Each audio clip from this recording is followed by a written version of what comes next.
Isang ligaw na pusa ang pumasok sa kwarto ng isang bilyonaryo na nasa koma. At isang hindi kapanipaniwalang bagay ang nangyari. Sa loob ng 3 mahabang buwan, walang senyales ng buhay si Rogelio Mendoza. Ayon sa mga doktor, siya ay nasa malalim na vegetative state at wala nang makatotohanang pag-asang magising. Ang kanyang mga mahal sa buhay ay nagsimula ng pag-usapan ang hinaharap, kung ano ang gagawin sa negosyo niyang imperyo na binuo niya sa loob ng 50 taon.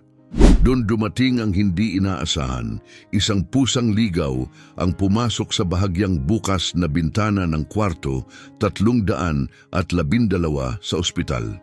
Isa itong butot balat na pusa, may balahibong kulay, kayumanggi at puti na parang may mga guhit. Walang nakakita kung paano ito nakapasok, pero nang bumalik ang nurse dala ang gamot para sa gabi, nadatnan niya itong nakahiga na sa kama. Nakaikot ang katawan at ang isang paay nakapatong sa mukha ni Rogelio. "O Diyos ko!"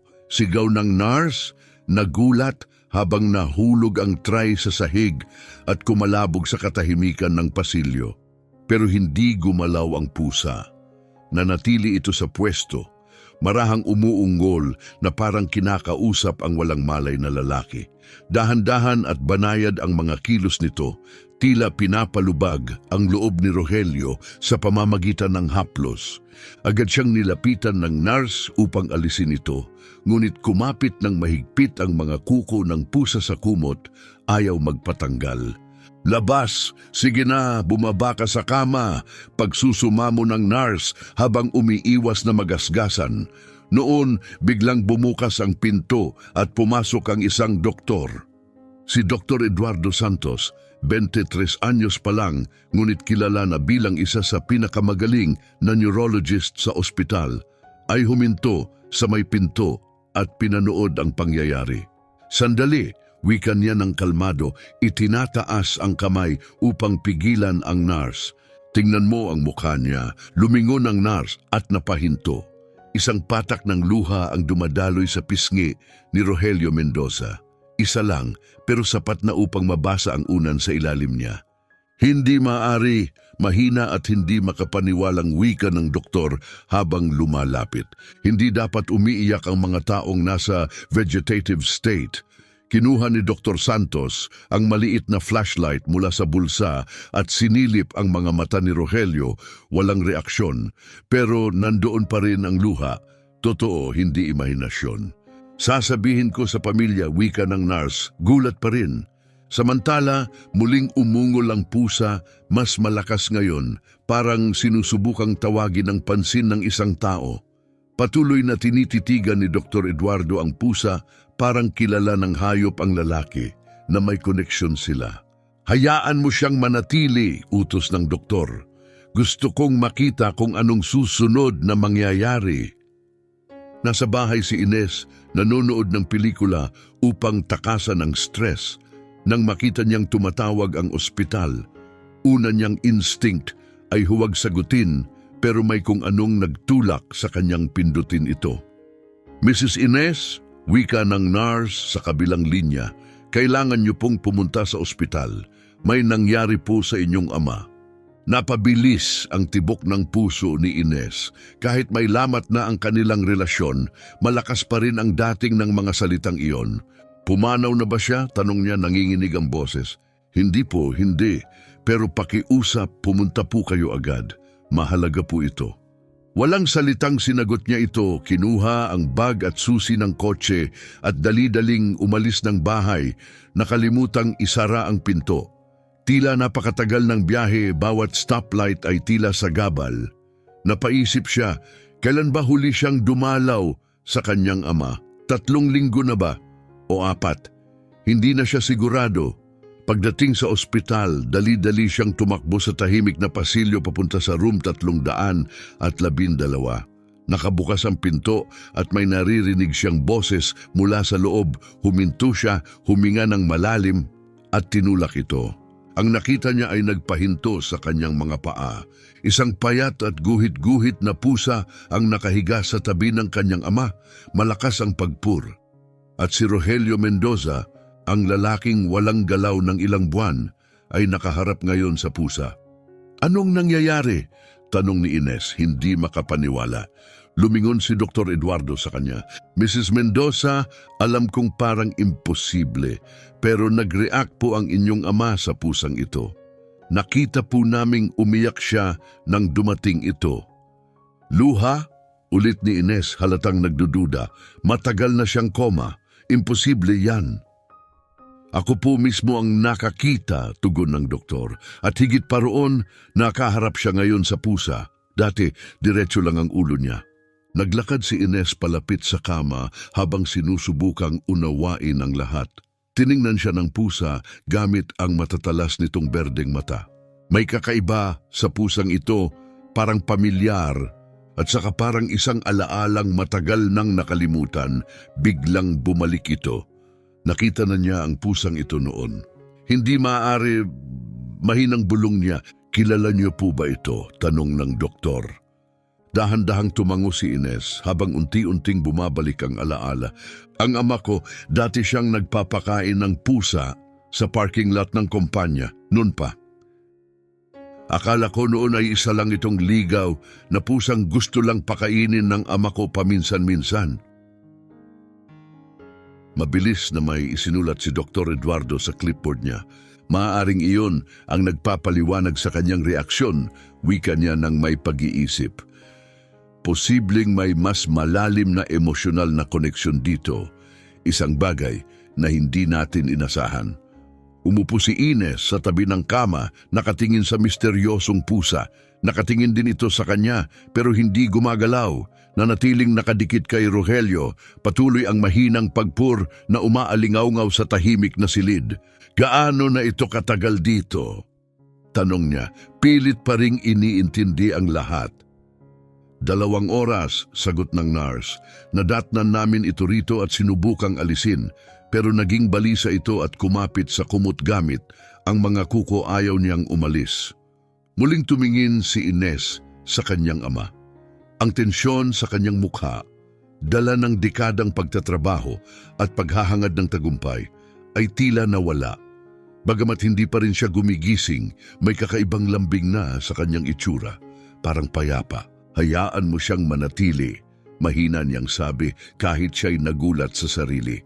Kung may nagagawa ang pusang ito para sa kanya, hayaan niyong manatili siya. Mahal na tagapakinig, kung nahipo ng kwentong ito ang iyong puso, huwag kalimutang i-like at mag-subscribe. Malaking tulong ito sa maliliit na channels na tulad namin upang patuloy na makapagbahagi ng ganitong mga makabagbagdamdaming kwento. Sa mga sumunod na araw, nagsimula ang isang tila mahiwagang ritual. Tuwing umaga, dumadating ang parehong pusa, laging sa pamamagitan ng parehong bahagyang bukas na bintana. Di kalaunan, nagsimulang mag-iwan ng maliliit na mangkok ng pagkain at tubig ang mga staff ng ospital sa isang sulok ng silid. Lalong dumalas ang pagbisita ni Ines, nahuhumaling sa kakaibang ugnayan sa pagitan ng pusa at ng kanyang ama. Sa kalaunan, napagdesisyonan niyang kausapin si Gloria Aquino, ang matagal ng personal assistant ng kanyang ama. Kung may makakapagpaliwanag sa koneksyong ito, siya iyon 15 taon nang kasama ni Gloria si Rogelio at nasaksihan niya ang halos lahat ng bahagi ng buhay nito. Nagkita sila sa isang tahimik na kafe malapit sa ospital. Tulad ng dati maagang dumating si Gloria, nasa early 60s na siya, ang buhok ay puti na at nakapusod ng maayos, may salamin na nakasabit sa gintong kadena. Ines, anak! Bati niya ng may lambing sabay yakap. Kamusta na ang ama mo? Ganun pa rin, pero may kakaiba, sagot ni Ines. May pusa na paulit-ulit na pumupunta sa kwarto niya. Nagbago ang ekspresyon ni Gloria, lumambot ang mga mata parang nagbalik sa alaala. May guhit, kayumanggi at puti ang balahibo? Tanong niya. Oo, tango ni Ines. Kilala mo ba ito? Dahan-dahang bumuntong hininga si Gloria habang hinahalo ang kanyang itim na kape. Araw-araw, bago pumasok sa trabaho, nagdadala ang ama mo ng maliit na supot ng cat food sa parking lot. Umuupo siya roon ng halos 20 minutos, kasama ang pusang iyon, kinakausap ito. Kinakausap? Gulat na tanong ni Ines. Oo, tango ni Gloria. Narinig ko na siya ng ilang beses. Kinukwento niya ang mga bagay na hindi niya sinasabi sa iba, ang kanyang mga alalahanin, pagsisisi, mga bigat sa puso, para bang kaibigan ng pusa. Hindi ito humuhusga, nakikinig lang. May kung anong kumurot sa dibdib ni Ines. Ang ama niyang akala niya'y hindi marunong magbukas ng damdamin, ay lihim palang nagtatapat sa isang hayop. Hindi niya inakalang may ganun pala siyang kahinaan. Pagkatapos ng stroke, pagpapatuloy ni Gloria, sinubukan kong hanapin ulit ang pusa. Bumaba ako roon, dala ang pagkain para ipagpatuloy ang nakagawian, pero wala na ito. Inisip kong baka may kumupkop o lumipat na. At ngayon, mahinang wika ni Ines, nandito na ulit sa ospital. Tumango si Gloria. Parang naramdaman nito. Parang alam niyang kailangan siya ulit ng ama mo. Tahimik silang nagkatinginan, nababalot ng mga di nabibitawang salita. Inikot ni Ines ang kutsara sa malamig na niyang kape. Iniisip ang mga bahagi ng buhay ng ama niyang kailanman ay hindi niya nasilip. Gloria, tanong niya sa huli, bakit mo sa tingin mas pinili niyang magbukas sa pusa kaysa sa mga tao? Hinubad ni Gloria ang kanyang salamin at pinunasan ng panyo, nagsalita ng dahan-dahan. Mahirap na tao ang ama mo, Ines. Marami siyang naabot, pero marami rin siyang isinakripisyo. Nahirapan siyang ayusin ang mga ugnayang mahalaga sa'yo, sa nanay mo, sa kapatid mo. Siguro'y masyado siyang proud o masyado ring nahihiyang aminin ang kanyang mga pagkukulang. Pero sa pusa, walang takot na mahusgahan. Wala ring salita, tahimik lang. Nandoon lang. Pinipigilang umiyak si Ines, hindi rin siya inosente. Pinili niyang magalit, pinili niyang lumayo, imbes na subukang unawain. Nang bumalik siya sa ospital ng hapon na iyon, iba na ang atmosfera.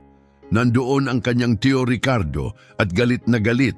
Nakikipagtalo ito kay Dr. Eduardo. Hindi ito katanggap-tanggap, sigaw ni Ricardo, tinuturo ang pusang nakakulubkob kay Rogelio. May hayop sa ICU, marumian at delikado. Mr. Ricardo, mahinahong sagot ng doktor, maingat naming minomonitor ang pasyente. Mula nang dumating ang pusa, may unti-unting pagbuti sa kanyang vital signs. May nakikita kaming posibleng mahalagang senyales. Wala akong pakialam. Ako na ang humahawak sa mga bagay ng pamilya at gusto ko nang paalisin ang hayop na yan.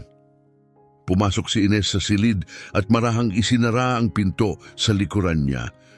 Hindi ikaw ang may kapangyarihan dito, Tito, matatag niyang wika. Ako ang anak niya. Ako ang magdedesisyon. Lumingon si Ricardo, pulang-pula ang mukha sa galit. Ngayon ka lang dumating, sarkastikong sagot niya.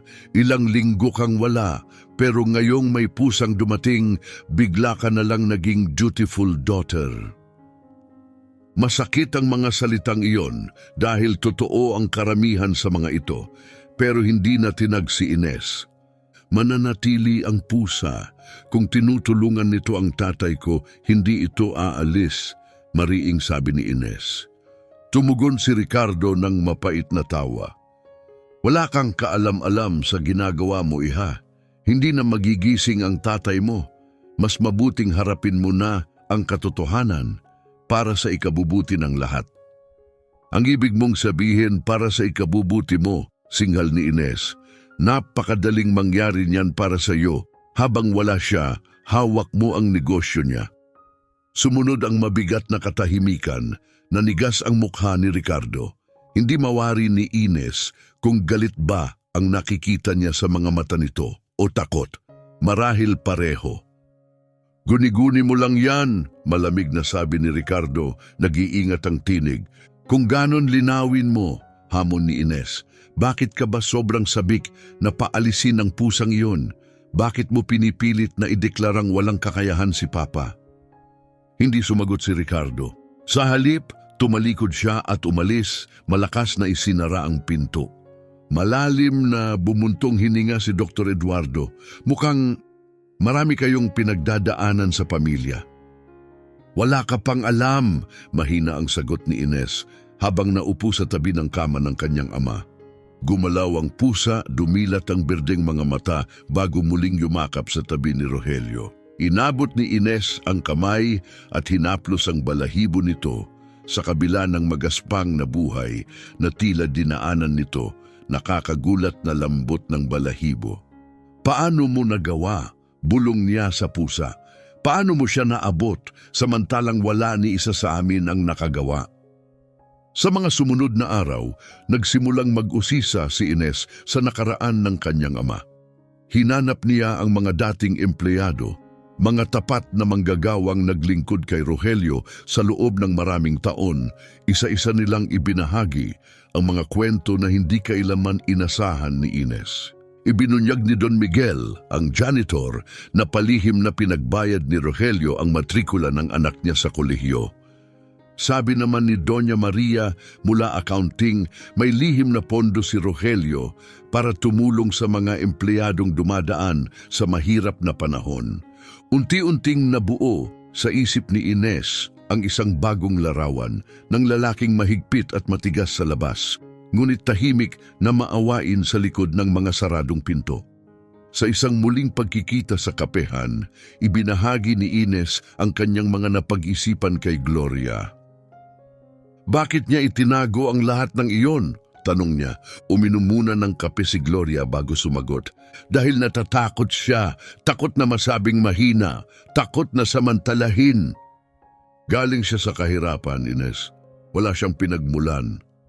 Lahat ng meron siya, kumpanya, yaman, pinaghirapan niya ng mag-isa. At kapag galing ka sa ganong lugar, mahirap matutong magtiwala. Dahan-dahang tumango si Ines, unti-unting nauunawaan. Marami siyang taong pinuno ng galit sa ama. Hindi niya alam na isa itong lalaking nilalabanan ang sariling nakaraan at mga takot. Sa unang pagkakataon, nakita niya ang ama bilang isang ganap na tao. Hindi perpekto, pero totoo. Pagkatapos ay dumating ang unos, nagsimula iyon isang Huwebes ng gabi. Mabilis na nagdilim ang langit at kumulog sa kabuuan ng lungsod. Bumuhos ang ulan, unay marahan, hanggang sa lumakas ng lumakas. Nasa ospital si Ines nang magsimula ang ulan. Tulad ng dati, nakapulupot ang pusa sa tabi ni Rogelio.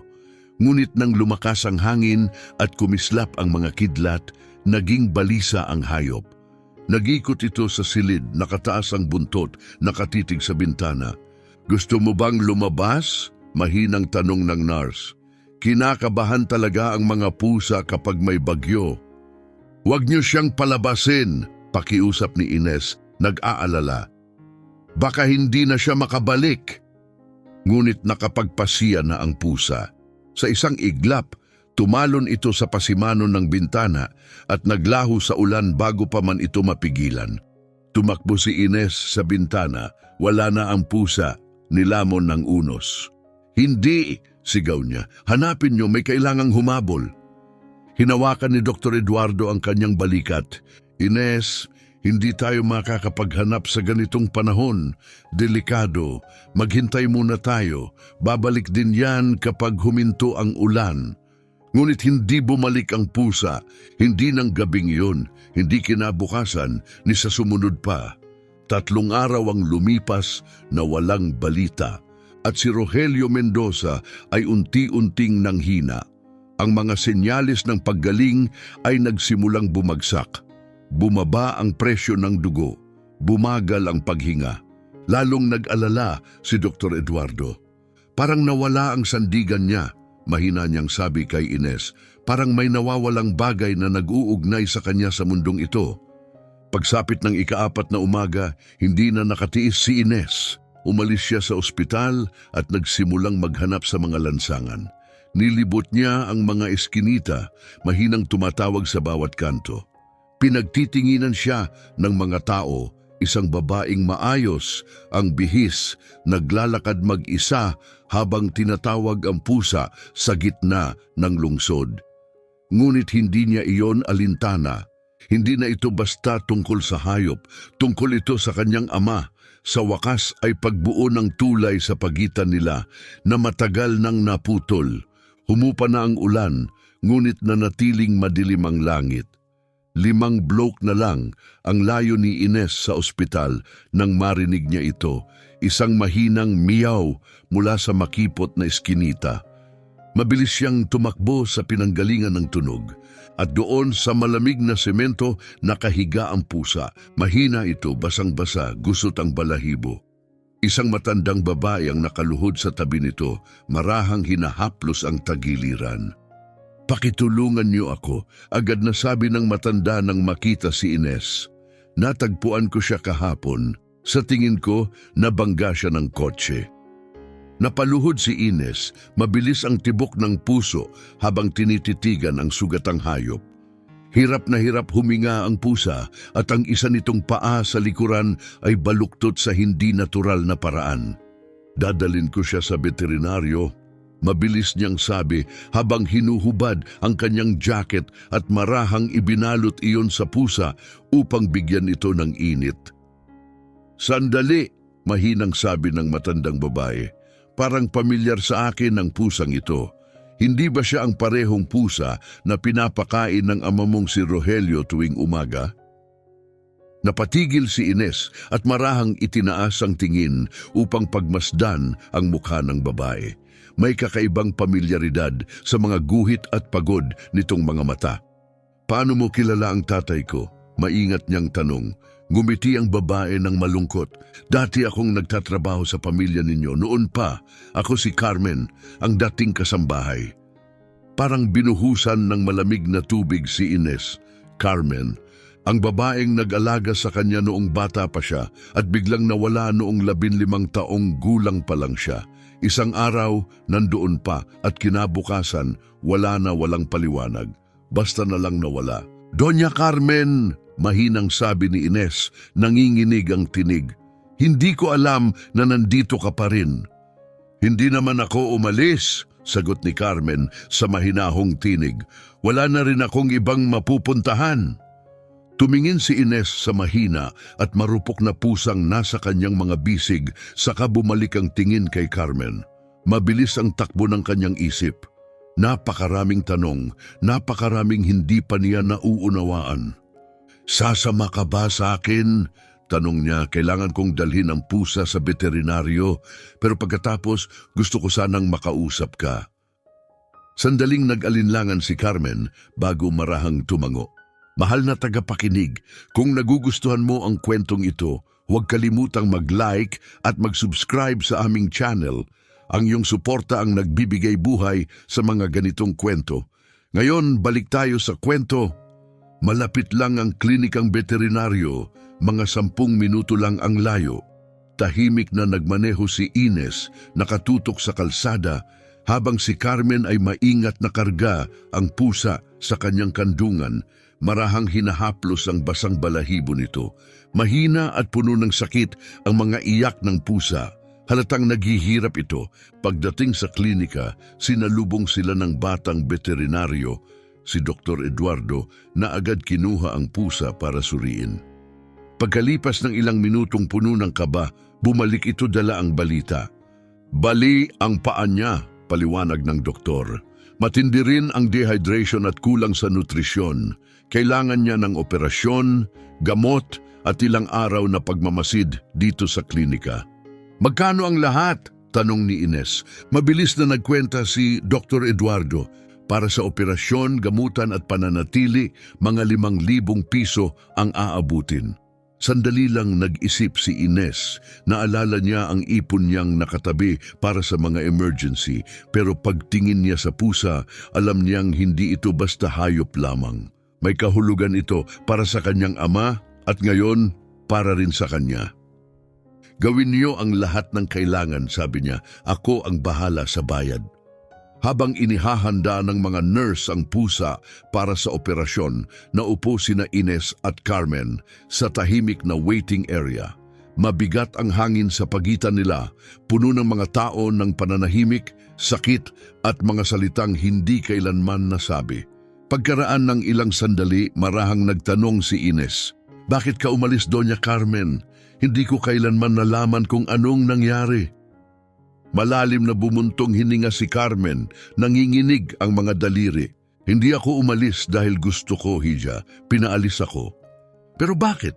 pilit ni Ine. "Bahagi ka na ng pamilya namin nun." Ibinaling ni Carmen ang tingin sa sahig, hirap sa mga salitang lumalabas. "May mga bagay akong narinig na hindi ko dapat narinig. Mga usapan ng nanay mo at ng tiyuhin mong si Ricardo. May balak silang hindi tama.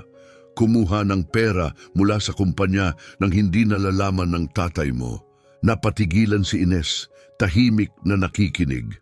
"Sinabi ko sa tatay mo ang totoo, nagpasalamat siya, pero pagkatapos ano?" Mahinang tanong ni Ines. "Nalaman ng nanay mo na ako ang nagsumbong, tinakot niya ako. Sinabi niyang pagbibintangan niya akong nagnakaw. Tinangkang protektahan ako ng tatay mo, pero nagdulot ng malaking iskandalo ang nanay mo. Sa huli, mas pinili nilang paalisin na lang ako. Binigyan ako ng bayad at pinapirma ng kasunduan na hindi ako magsasalita." Parang umikot ang mundo ni Ines. "Ang nanay ko, si Tito Ricardo? Ginawa nila yon?" Tumango si Carmen. "Ayaw sirain ng tatay mo ang pamilya.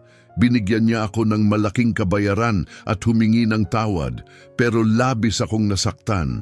Hindi ko siya pinatawad, nagalit ako at hinayaan kong lamunin ako ng galit na iyon." Dumulas ang luha sa mga pisngi ni Carmen habang patuloy siya. Sinubukan niyang makipag-ugnayan, nagpadala ng mga liham, nagpaabot ng mensahe, pero tinanggihan ko lahat. Pinairal ko ang pride ko. At ngayon, nakaratay siya sa ospital at hindi ko na masasabi sa kanya kung gaano rin ako nagsisisi. Inabot ni Ines ang kamay ni Carmen at mahigpit itong niyakap. Pareho silang umiyak, mahigpit na nagyakapan. Dalawang pusong sugatan, pinaghilom ng katotohanang matagal nang inilihim, napakaraming panahong nasayang. Napakaraming damdaming itinago ng pagmamalaki. Maya-maya, lumabas si Dr. Eduardo na may magandang balita. Matagumpay ang operasyon, maayos na ang lagay niya at gagaling ng buo ang paa. Kailangan lang niyang manatili rito ng ilang araw pero maaari ninyo na siyang bisitahin bukas. Nagpasalamat si Ines at agad binayaran ang buong halaga. Halos maubos man ang ipon niya, wala siyang pagsisisi. Ang pusang ito ay naging simbolo ng lahat ng nawala sa kanya at ng lahat ng sinusubukan niyang bawiin, hindi lang para sa ama niya, kundi para rin sa sarili. Kinabukasan, bumalik si Ines sa klinika kasama si Carmen. Nakahiga pa rin ang pusa, mahina ngunit humuhuni na muli, isang banayad, pamilyar na tunog na nagbigay ng pag-asa sa buong silid. Inabot ni Ines ang kamay at marahang hinaplos ang likod nito. Yumakap ito sa kanyang haplos. "Kailangan natin siyang ibalik sa ospital," giit ni Ines. "Lalong lumalala ang lagay ng tatay ko. Naniniwala akong kailangan niya ang pusa." "Kaka-opera lang sa munting ito," sagot ng veterinaryo may pag-aalala. Pero pakiusap, pagmamakaawa ni Ines. Napakaapurahan nito. Sandaling natahimik si Dr. Eduardo, halatang nagdadalawang isip, ngunit sa huli ay pumayag. Sige, pero kailangan niyang bumalik agad para sa follow-up check-up. Maingat na inilagay ni Ines ang sugatang pusa sa carrier at agad tumulak pabalik ng ospital. Sumama si Carmen ng walang alinlangan. Pagdating nila sa room 312, naroon na si Dr. Eduardo nakaabang sa mga vital signs ni Rogelio. "Ines, kailangan kitang makausap," mabigat ang tinig niya. "Bumibilis ang paglala ng kondisyon ng tatay mo. Hindi ko alam kung gaano pa siya tatagal." "Dinala ko ang pusa," putol ni Ines, sabay bukas ng carrier. Dahan-dahang lumabas ang pusa, kapansin-pansing may kirot pa at bahagyang lumpo habang tumatawid sa sahig. Ngunit wala itong pumigil na umakyat sa kama at muling humilata sa tabi ni Rogelio. Nagsimula itong humuni, malalim at umaalingaw-ngaw, tila pag-asang muling bumalot sa silid. At saka may kahangahangang nangyari. Kumislot ang kamay ni Rogelio, maliit lang ang galaw, ngunit totoo. Diyos ko, bulong ni Dr. Eduardo agad sumilip sa mga monitor. Kamangha-mangha ito. Sa mga sumunod na araw, habang laging nasa tabi niya ang pusa, nagpakita si Rogelio ng mahihinang ngunit di mapasusubali ang senyales ng paggaling, may kumikislot na daliri, may bahagyang pag-ikot ng ulo. May mga pagbabago sa kanyang neurological responses na walang makapagpaliwanag, ngunit walang makatanggi. Namangha ang mga doktor, may mga bulong-bulungan ang mga nurse sa pasilyo. Nanatili si Ines sa kanyang tabi, oras-oras, kinakausap siya kahit hindi siya nakasasagot. Ikinuwento niya ang lahat, ang tungkol kay Carmen, tungkol sa kumpanya at tungkol sa pusang nagbago ng lahat. Nagkamali ako sa iyo, Dad, bulong niya, mahigpit na hawak ang kanyang kamay. Akala ko isa ka lang malamig, walang pusong negosyante, pero mali ako. Malalim kang nagmamalasakit, hindi mo lang alam kung paano ito ipakita. Nanaising lubos na maunawaan kung sino talaga ang kanyang ama, nakipagkita si Ines sa matagal ng abogado ng pamilya, si Ernesto Molina, isang lalaking nasa 70 na at kakilala si Rogelio mula pa sa paghihikahos nito. May mga dokumento, sabi ni Ernesto, habang binubuksan ang isang ligtas na kahon sa kanyang opisina. Mga papeles na ipinakiusap ng iyong ama na itago ko.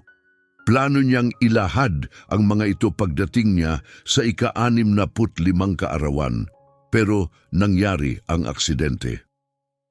Tinanggap ni Ines ang makapal na folder na nanginginig ang mga kamay.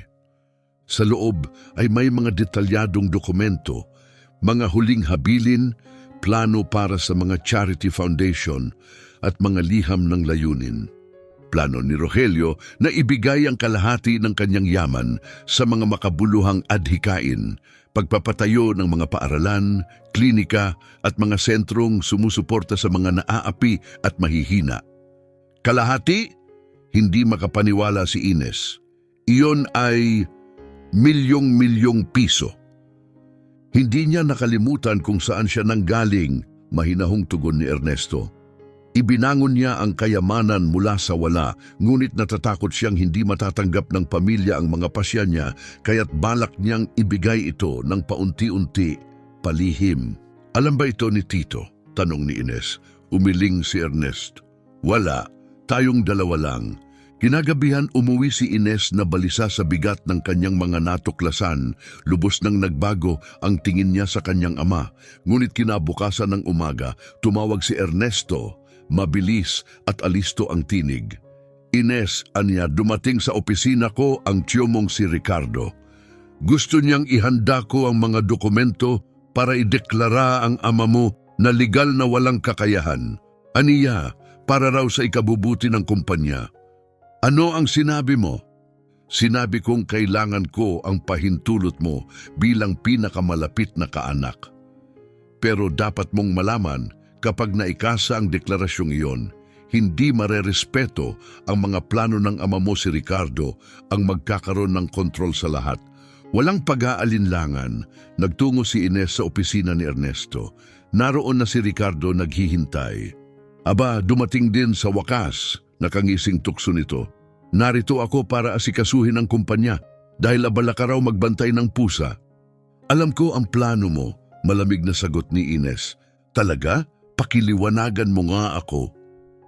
Gusto mong kunin ang legal na kontrol para masamsam ang lahat? Hindi ko iyon hahayaang mangyari? Lumapit si Ricardo, tumalim ang tinig. Isa ka lang inosenteng dalaga. Wala kang alam sa takbo nito. Kailangang may kakayahan ng mamuno. At hindi ikaw iyon, tugon ni Ines, nanindigan. Tahimik na nagmamasid si Ernesto habang nagtatagisa ng dalawa. Nabawas-bawasan ng kumpiyansa ni Ricardo. Alam niyang naduduwal ang posisyon niya. Hindi mo ako mapipigilan, pigiliningang sabi nito. Ako ang nagpatuloy sa kumpanya simula nang maaksidente ang ama mo. Ako ang humawak ng lahat. O baka naman ikaw ang humawak sa kita nito, singal ni Ines. Magkano na ang nawala dahil sa iyo? Nanlumo ang mukha ni Ricardo. Sino ang nagsabi niyan? Maring usisa niya. Hindi na mahalaga.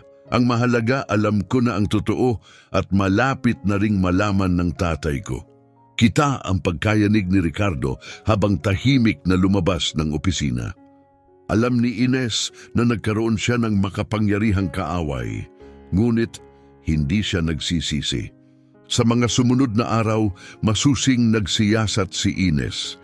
Kinausap niya ang mga accountant, mga hepe ng departamento at mga empleyadong malapit kay Ricardo simula nang maaksidente si Rogelio. At paisa-isa lumitaw ang katotohanan. May mga kahina-hinalang transfer, mga kontratang kinasasangkutan ng ghost companies, kwartang nawawala mula sa mga kaha. Hindi simpleng nagpapatakbo lamang si Ricardo, unti-unti niyang sinasaid ang kumpanya mula sa loob. Tinipon ni Ines ang bawat piraso ng ebidensya at ibinigay ang lahat kay Ginoong Ernesto. Malubha ito, sabi ni Ernesto habang sinusuri ang mga dokumentong nasa mesa. Nakakunot ang noo. Sa totoo lang, sapat na ito para isampa natin si Ricardo sa korte. Wag muna, sagot ni Ines, matatag ang tinig. Gusto kong maghintay, gusto kong magising si Papa para siya mismo ang makakita sa ginawa ng sarili niyang kapatid. At dahan-dahan, tuloy-tuloy ang paggaling ni Rogelio. Hindi pa rin ito maipaliwanag ng mga doktor, tila binabaliwala ng kanyang katawan ang lahat ng lohika at inaasahan. Ngunit araw-araw, may pag-unlad, maliliit na galaw, mas malinaw na reflex, mga palatandaang nagbibigay pag-asa. At ang pusa, laging naroon, laging humuhuni. Tila siya ang puso ng lahat ng ito. Isang araw, may natuklasan pa si Ines na lalo pang nagbago ng tingin niya sa ama. Habang nagkukwentuhan sila ng isang kawani sa ospital, nalaman niyang bago pa man siya maospital, tuwing Sabado ay bumibisita si Rogelio sa pediatric wing ng ospital. Maaga pa lang nandito na siya, sabi ng nurse. Lagi niyang dala ang pusa. Gustong-gusto ng mga bata iyon. Ginagawa yon ng tatay ko? Halos hindi makapaniwalang tanong ni Ines. Oo, tumango ang babae. Sabi niya, nakapagpapagaan daw yon ng loob ng mga bata. At alam mo ba, totoo yon. May isang batang lalaki, si Carlitos, na nagsimulang gumaling matapos makipaglaro sa pusa. Dahil sa matinding kuryosidad, binisita ni Ines ang children's ward at nakilala ang ina ni Carlitos, si Doña Guadalupe. Nang banggitin niya ang pangalan ni Rogelio, napuno ng luha ang mga mata ng babae. Niligtas ng tatay mo ang anak ko, sabi ni Doña Guadalupe habang mahigpit na hinahawakan ng mga kamay ni Ines. Tumigil sa pagngiti si Carlitos dahil sa sakit at mga gamutan. Pero nang dumating ang tatay mo kasama ang pusang iyon, may nagbago. Muli siyang ngumiti. Bawat revelasyong iyon ay naging bagong piraso ng larawan na binubuo ni Ines, ang totoong mukha ni Rogelio Mendoza. Hindi lamang ang matigas na negosyanteng kilala ng lahat, kundi isang taong tahimik na tumutulong, hindi naghahanap ng kapalit o papuri. Kung tinatamaan ka ng kwentong ito, huwag kalimutang mag-like at mag-subscribe. Ang iyong suporta ang nagbibigay buhay sa aming mga kwento. Ngayon, magpatuloy tayo. Lumipas ang mga linggo at patuloy ang paggaling ni Rogelio. Ang maliliit na pag-urong ng kalamnan ay naging mga ganap na galaw. Ang dating walang buhay na mga mata ngayon ay kumikislap sa kamalayan. Para kay Dr. Eduardo, ito ay isang milagro. Wala pa akong nakitang ganito, sabi niya habang umiiling. Parang hinihila siya ng pusa pabalik sa mundo. Lagi nang nasa tabi si Ines, binabasa siya ng mga libro, tinutugtugan ng mga kantang paborito ng ama at kinakausap siya na parang naririnig ang bawat salita. Madalas ding dumalaw si Carmen. Umuupo siya malapit kay Rogelio, puno ng damdamin ang tinig habang hinahawakan ng kamay nito. Masyado akong naging mapagmataas, amin ni Carmen isang araw. Pinrotektahan mo ako noon pero tinalikuran kita. Pero narito na ako ngayon, Don Rogelio, hindi na kita iiwan. Hanggang sa dumating ang isang umaga na kakaiba sa lahat. Martes iyon. Nakaupo si Ines sa tabi ng kama, nagbabasa nang biglang makarinig siya ng mahina, hindi inaasahang tunog. Tumigil siya, ibinaba ang aklat at tumingin sa ama. Bukas ang mga mata ni Rogelio. "Dad!" Bulalas niya, agad pinindot ang emergency button. "Dad, naririnig mo ba ako?" Dahan-dahang kumurap si Rogelio, saka itinuon ang tingin sa kanya. May pagkalito sa kanyang mga mata, ngunit may pagkilala rin. Alam niya kung sino siya. Dumating sina Dr. Eduardo at ang team agad siyang sinuri. Sumagot si Rogelio. Sa pamamagitan ng pagtango, ng tingin, ng mga galaw. Wala pa siyang tinig, ngunit gising siya mulat. Nasa presensya. At ang pusa na laging nasa tabi ay biglang tumalon, malakas na umiyaw at lumapit sa mukha ni Rogelio. Sa paghihirap, iniangat ng lalaki ang kamay at hinaplos ang balahibo ng pusa. Isang luha ang dumulas sa kanyang pisngi. "Siya nga," bulong ni Ines, nanginginig ang tinig. "Siya ang nagbalik sa iyo." Sumunod ang mga araw ng matinding therapy at tuloy-tuloy na paggaling. Muling nagsimulang magsalita si Rogelio. Unay mga iisang salita, kalaunay buong parirala. Hindi umalis ang pusa sa kanyang tabi. At dumating ang sandaling nagpapatunay kung gaano na siya nakabawi. Tumingin siya sa pusa at sa malinaw na tinig, nagsalita. "Kumpanyero," sabi niya ng mahina, "aking kasama." Napuno ng luha ang mga mata ni Ines. "Iyan ba ang tawag mo sa kanya?" Tumango si Rogelio. "Natagpuan niya ako nang ako'y nawawala." Ikinuwento niya kung paano 5 taon na ang nakalipas, natagpuan niya ang pusa sa parking lot ng kumpanya, kung paanong naging tahimik niyang kaibigan. Tanging nilalang na nakikinig sa kanya sa mga panahong labis siyang nag-iisa. "Mayaman ako, makapangyarihan ako," wika ni Rogelio, mahina pa rin ang tinig, "pero lubos akong nag-iisa." "Mayroon ka sa akin," mahinang sabi ni Ines, hinahaplos ang kamay nito. "Itinulak kita palayo," sagot ng ama. "Itinulak ko kayong lahat, dahil sa takot, dahil sa pagmamataas." Doon na isinalaysay ni Ines ang lahat, tungkol kay Ricardo, sa pandaraya, sa pagtataksil. Nangingitim ang ekspresyon ni Rogelio, pumikit siya at huminga ng malalim. "May kutob ako noon," wika niya sa wakas. "Kaya ko ipinaayos kay Ernesto ang mga dokumento. Gusto kong protektahan ang pinaghirapan ko, hindi lang para sa pamilya natin, kundi para sa mga taong nangangailangan." "Ang ibig mong sabihin, ang mga plano para sa donasyon?" tanong ni Ines. Mahina siyang tumango. "Gusto kong magawa ang may saysay habang may oras pa. Ibigay muli, dahil noong wala pa ako, may mga tumulong sa akin. Hindi ko iyon nakalimutan." Hindi pa kailanman narinig ni Ines ang kanyang ama na magsalita ng ganoon. At dahil sa pagkamausisa, nagsimulang magkwento si Rogelio ang tunay niyang kwento. Galing siya sa isang mahirap na pamilya, ipinanganak at lumaki sa probinsya. Sa edad na 20, nagtungo siya sa lungsod, dala lamang ang isang maleta ng mga damit at 20 piso sa bulsa. Walang koneksyon, walang oportunidad, tanging pangarap lamang. Natulog siya sa mga silungan. Madalas hindi siya kumakain. Ilang panahon, pag-asa lang ang meron siya. Hanggang sa isang araw, nagbago ang lahat. Nakilala niya ang isang matandang negosyante na nakakita ng potensyal sa kanya. Don Antonio ang pangalan niya, sabi ni Rogelio, nanginginig ang tinig sa emosyon. Niligtas niya ako. Binigyan niya ako ng trabaho noong walang ibang tumatanggap sa akin. Tinuruan niya ako tungkol sa negosyo at sa pagtitiwala. At nang pumanaw siya, Iniwan niya sa akin ang bahagi ng kanyang kumpanya. Sinabi niyang karapat-dapat ako. Binuo mo ang lahat mula sa isang kabutihan lang? Tanong ni Ines. Oo, tumango si Rogelio. Pero sa pagdaan ng panahon, nakalimutan ko ang pinakamahalagang bahagi. Nawala ako sa pakikitungo sa mga tao. Nakalimutan kong maging tao. Maliban sa pusa, sabi ni Ines, may ngiti sa labi. Tumingin si Rogelio kay kumpanyero na nakahiga pa rin sa tabi niya.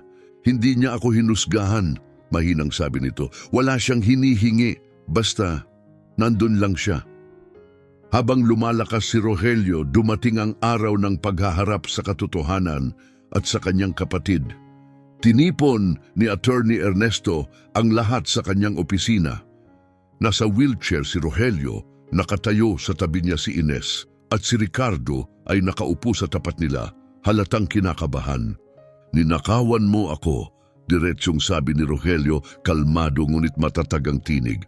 Kinuha mo ang pera ng kumpanya, niloko mo ang pamilya natin. Hindi sumagot si Ricardo, yumuko lamang ito, puno ng hiya. Kailangan ko lang iyon, mahina niyang sabi. Palagi akong nasa anino mo, palaging ako ang bigo. Lahat nasa iyo na, wala ako. Mayroon kang mas mahalaga, tugon ni Rogelio.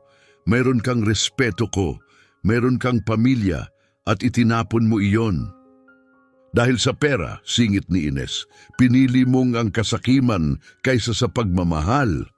Tumingala si Ricardo, may mga luhang bumubuo sa kanyang mga mata. Hindi lang pera, pag-amin niya, inggit galit. Ikaw palagi ang magaling, ikaw ang hinahangaan, ako ang walang inaasahan.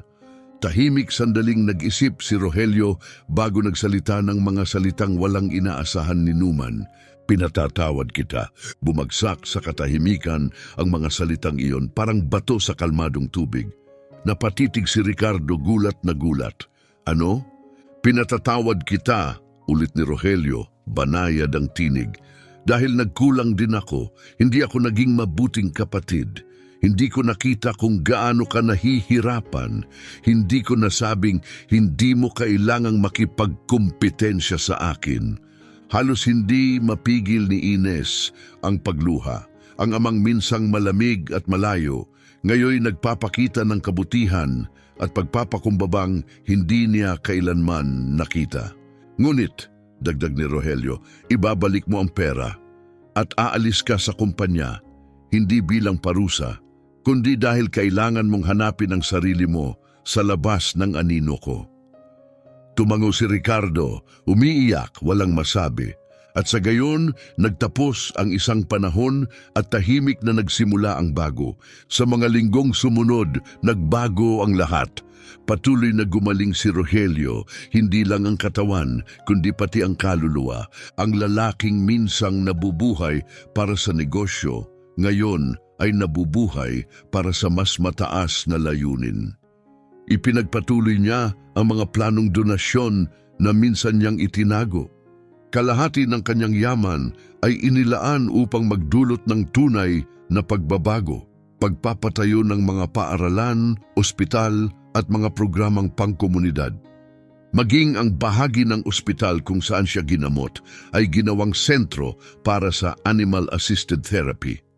Kung iniligtas ako ni kumpanyero, sabi niya, nakangiti, baka matulungan din niyang mailigtas ang iba.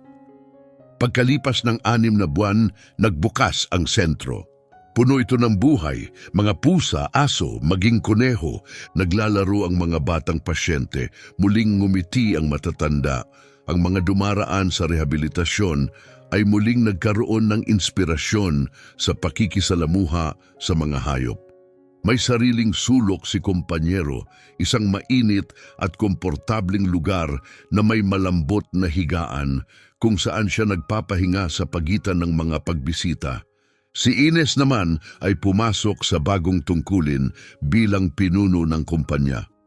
Ngunit iba na ang kanyang pananaw, isang pananaw na hinubog ng pagmamahal at empatiya. Naglunsad siya ng mga programang pangkalusugan para sa mga empleyado, mas makatarungang patakaran sa trabaho at mga bukas na forum para sa pakikinig at pag-unlad. Ang ama ko ay nagtayo ng isang imperyo, madalas niyang sabihin sa mga pulong. Ngunit nakalimutan niyang magtayo ng mga tulay. Hindi ko uulitin ang pagkakamaling yon. Si Carmen naman ay muling naging bahagi ng pamilya, hindi bilang kasambahay kundi bilang isang taong pinahahalagahan. Madalas silang mag-usap ni Rogelio tuwing hapon. Binubuo ang mga panahong nawala sa katahimikan. Tinatahi ang mga sugat na minsan ay akala nilang hindi na maghihilom. "Pinapatawad mo ba ako?" Mahinahong tanong ni Rogelio isang araw. "Matagal na," ngiti ni Carmen. "Noong makita kitang nakaratay sa ospital, naisip ko, walang halaga ang pride kumpara sa pag-ibig." At si Ricardo, ibinalik niya ang bawat sentimong ninakaw at umalis sa lungsod. Paminsan-minsan nagpapadala siya ng mga liham, nagkukwento ng tahimik na buhay. Nagbukas siya ng maliit na tindahan sa ibang lalawigan. Sa unang pagkakataon sa buhay niya, sabi niya, pakiramdam niya ay payapa. Kailangan niya iyon, sabi ni Rogelio isang hapon matapos basahin ang isa sa mga liham. Kailangan niyang makilala ang sarili niya nang wala ako sa anino. Tinitigan ni Ines ang kanyang ama, ang lalaking minsang nababalutan ng mga pader ng ambisyon, ngunit ngayoy ganap nang nagbago. Ang lalaking akala niya ay nawala na ay tuluyang bumalik. Hindi lang buhay, kundi gising, tao. Buo, hindi siya perpekto, malayo pa roon. Ngunit sinisikap niyang maging mas mabuting tao. At iyon ang tunay na mahalaga. Eksaktong 1 taon matapos ang aksidente, nagpasya si Rogelio na magdaos ng isang pagtitipon. Inanyayahan niya ang mga empleyado, mga dating kaibigan at ang pamilya, lahat ng nakasama niya sa mahaba at paikot-ikot na paglalakbay ng kanyang buhay. At sa gitna ng lahat, nakaupo sa malambot na kutsyon ay si kumpanyero, maipagmamalaki at payapa. Ang pusang ito, sabi ni Rogelio sa kanyang talumpati, malakas at matatag na muli ang tinig, ang munting nilalang na nagpapaalala sa akin ng isang bagay na nawala. Ipinakita niya sa akin na ang pinakamahalagang ugnayan sa buhay ay hindi nabibili, na ang tunay na pag-ibig ay hindi humihingi ng kapalit, at na ang simpleng presensya, ang pagiging nariyan, ay maaaring mas makapangyarihan pa kaysa sa alinman. Tumingin siya kay Ines na nakatayo sa tabi niya, may ngiti ng pagmamalaki. Ipinakita rin niya sa akin na hinding-hindi pa huli ang lahat, para magbago, para humingi ng tawad, at para muling buuin ang mga bagay na inakala nating tuluyang nawala. Gabi na nang matapos ang pagdiriwang, may musika, sayawan, mga yakap na matagal nang hindi naganap. At sa unang pagkakataon, sa maraming taon, hindi inisip ni Rogelio ang kita, ang mga kontrata o ang mga deadline. Hinayaan niyang maging simple lang ang lahat, kasama ang mga taong tunay na mahalaga. Pagkatapos umalis ng mga bisita at tumahimik ang bahay, naupo si Rogelio sa terasa. Si kumpanyero ay nakapulupot ng payapa sa kanyang kandungan. Lumabas si Ines at umupo sa tabi niya. "Salamat!" mahinang sabi niya. "Para saan?" tanong ni Rogelio. "Dahil pinakilala mo sa akin ang totoo mong sarili. Dahil pinayagan mong makilala talaga kita." Ngumiti si Rogelio, marahang hinaplos ang balahibo ng pusa. "Si kumpanyero ang nagbalik sa akin," sabi niya. "Pero ikaw ang dahilan kung bakit ako nanatili." Magkasama silang tumingin sa mga bituin, ama't anak, magkatabing tahimik. Habang humuhuni si kumpanyero, pamilyar at nakaaaliw ang tunog, naglakbay ang isip ni Rogelio sa mahabang alaala ng kanyang buhay. Naalala niya ang kahirapan ng kabataan, ang gutom, ang takot, ang mga gabing puno ng pangarap at pangamba. Naalala niya ang empire na kanyang itinayo at ang kalungkutan na sumabay dito. Ngunit higit sa lahat, naalala niya kung paano binago ng isang ligaw na pusa ang lahat. Hindi iyon isang milagro sa mahiwagang pakahulugan, walang anghel, walang liwanag mula sa langit. Isa itong bagay na mas simple at mas malalim. Ito ay ugnayan, ito ay pagmamahal na walang hinihinging kapalit. Ito ay determinasyon ng isang anak na hindi sumuko. Ito ay kapatawaran ng mga taong may karapatang hindi magpatawad. Ito ay pagkatao, hubad, totoo at tapat. Sa mga sumunod na taon, hindi si Rogelio naaalala dahil sa kanyang kayamanan, kundi dahil sa kanyang kabutihan. Kinuwento ng mga tao ang tungkol sa bilyonaryong nagising mula sa koma at binago ang lahat. Siya na ngayon ang taong naglalaan ng mga hapon sa parke, pinapakain ng mga ligaw na hayop, nakikipag-usap sa mga walang tirahan, nagbibigay ng trabaho sa mga nakalimutan ng lipunan. Sabi nila, masyado ka raw nagbago, biro minsan ni Ines. Ngumiti si Rogelio. Hindi ako nagbago, sagot niya. Ngayon lang ako naging kung sino talaga ako. Ang Animal Assisted Therapy Center ay umunlad. Nagbukas ito ng mga sangay sa iba't ibang bahagi ng bansa.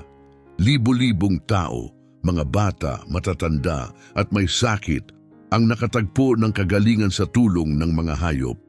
At sa gitna ng lahat ng iyon ay si Kompanyero, naging simbolo siya, lumabas sa mga artikulo, aklat at dokumentaryo. Ngunit hindi siya nagbago, nananatili siyang simpleng pusa na humuhuni sa tabi ng sinumang nangangailangan ng ginhawa. At nang dumating ang kanyang oras, ito'y payapa. Nakahiga siya sa tabi ni Rogelio tulad noong unang araw sa ospital. Pumikit siya at dahan-dahang lumisan parang batang nahimlay matapos matupad ang kanyang banal na misyon. Umiyak si Rogelio, mas matindi kaysa dati. Ngunit hindi lamang ito luha ng kalungkutan, kundi luha ng pasasalamat. Iniligtas niya ako, sabi niya kay Ines. Ibinalik niya ako at itinuro kung ano talaga ang ibig sabihin ng mabuhay. Inilibing nila si Kompanyero sa hardin sa ilalim ng namumulaklak na puno. Tahimik at payak ang seremonya. Sa batong pananda, iisa lamang ang nakaukit. Kompanyero, ang nagmahal ng walang hinihinging kapalit. Ngunit hindi roon nagtapos ang lahat. Patuloy na nabuhay ang pamana ni Kompanyero sa mga therapy center, sa mga pusong binuksan niya, sa mga buhay na binago niya. Makailang taon ang lumipas, nakatanggap si Ines ng tawag sa opisina. May isang babae raw na nakakita ng ligaw na pusang nangangailangan ng tulong. Pumunta si Ines mismo upang kunin ito. Ang pusa ay may mga guhit sa balahibo tulad ni Kompanyero at nang dalhin niya ito sa bahay upang ipakita kay Rogelio, ngumiti ang matanda. Tuloy lang ang buhay, sabi niya habang hinahaplos ang kuting. At gayon din ang pag-ibig, iyon ang tunay na mahalaga. Sapagkat hindi ito tungkol sa mahika, ito ay tungkol sa pag-ibig, sa pinakatahimik nitong anyo na kayang pagalingin ang pinakamalalim na sugat. Tungkol ito sa isang simpleng kabutihan na maaaring umalingaw-ngaw sa loob ng mga taon at buhay ng iba. Tungkol ito sa katotohanang hinding-hindi pa huli para magbago, magpatawad at maging taong nilikha tayong maging. Si Rogelio Mendoza ay minsang naging bilyonaryo, ngunit sa huli, ang pinakamahalagang pamana niya ay hindi kayamanan, kundi ang mga taong natulungan niya, ang mga tulay na muling itinayo niya, at ang pag-ibig na natutunan niyang ibigay at tanggapin. At ang lahat ng ito ay nagsimula sa isang ligaw na pusa na higit pa sa sino mang tao na unawaan kung ano talaga ang mahalaga. Wakas.